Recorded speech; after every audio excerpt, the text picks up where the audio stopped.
I'm here to address you. You must go. Recording their message and passing on the social media. Na tuendi. Kwapa. Tunalala huku. Na tuendi. We don't fear you guys.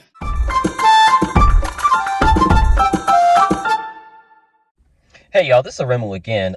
What's going on in Kenya?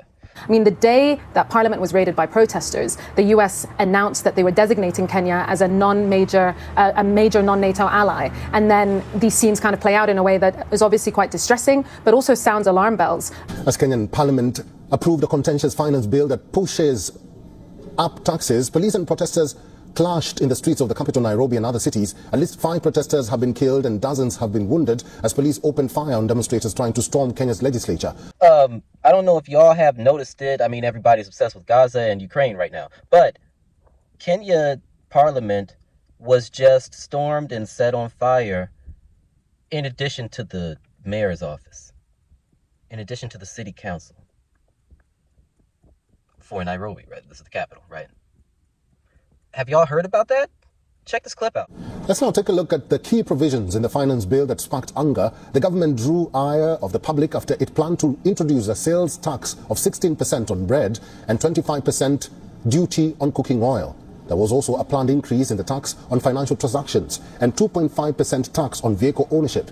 These were dropped amid a public outcry. The other charge was the eco-levy, a charge on products that contribute to e-waste and harm the environment. The taxes that were untouched by the government included tax on specialized hospitals and higher import fees. With the Kenyan Parliament approving the finance bill, moving it through to a third reading by lawmakers, the next step is for the legislation to be sent to the president for signing. So now I kind of know what the white folks were saying when they were all excited about January 6th. I mean, I'm excited about this. This is a sign of Kenyan folks taking control of their country again. IMF was about to bully them and force this thing down their throat. But you know what? They responded and they're not for it. Until today, Occupy Parliament was something that no one thought could come to a reality.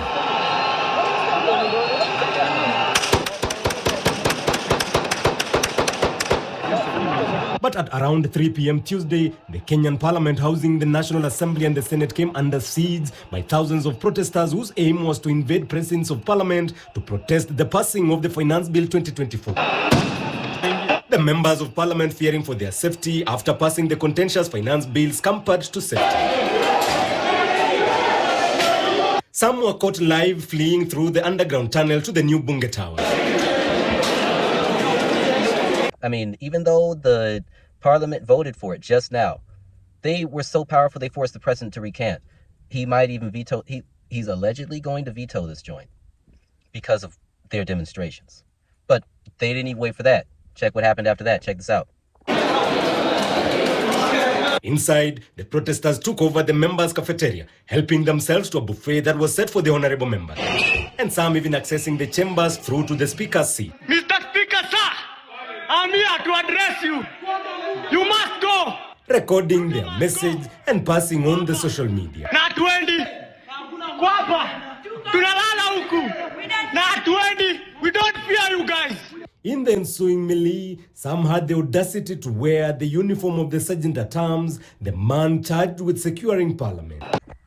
And listen to what this clown has to say, like, while this is all going on, after he finally comes back to his country from, licking the boots of the European colonists, right? Like, listen to what he has to say about this. This is nonsense. Today, Kenya experienced an unprecedented attack on its democracy, rule of law, and the integrity of its constitutional institutions. An otherwise legitimate expression of the fundamental rights and freedoms of assembly, demonstration, picketing, and petitioning of public authorities by a section of law-abiding citizens of the Republic of Kenya. You see this shit though? Like, law-abiding citizens. He just recognized that the protesters were law-abiding citizens, yet they were shooting them. What? That's another reason for the 5 whys. I'm about to tell you about that later. Let's listen to the rest of this BS. Was infiltrated and hijacked by a group of organized criminals. Most regrettably, today's attack on Kenya's constitutional order has resulted in the loss of lives, also destruction of property and desecration of institutions and emblems of our sovereignty. Now, wait a minute. He said attacks on their sovereignty? On their sovereignty? This guy who's selling their sovereignty for $300 million? Like this guy literally who's following the orders of the imperialist monster that everybody's fighting? Like what? Sovereignty. He's the one compromising the sovereignty of the nation by capitulating to the IMF and by capitulating to NATO and the US, by being a pawn of the oppressor. I mean, come on. All right, but let's listen to the rest. Let's hear some more BS. Today's events mark a critical turning point on how we respond to grave threats to our national security. I assure the nation that the government has mobilized all resources at the nation's disposal to ensure that a situation of this nature will not recur again at whatever cost. At whatever cost? I mean, y'all know what that means, right?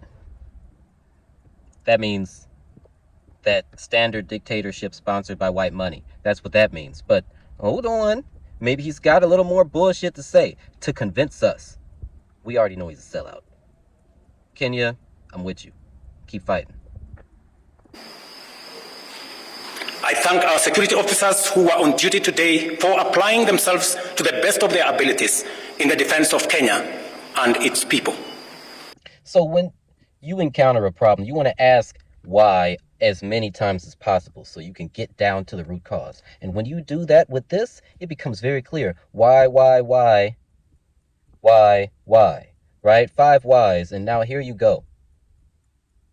It's because he's a puppet of NATO and Western imperialism. And now we rooted that down. Let's make adjustments. Let's learn. But also, let's apply that to our situations. Who else shares that? And as always, what do you think? Peace. Bye-bye.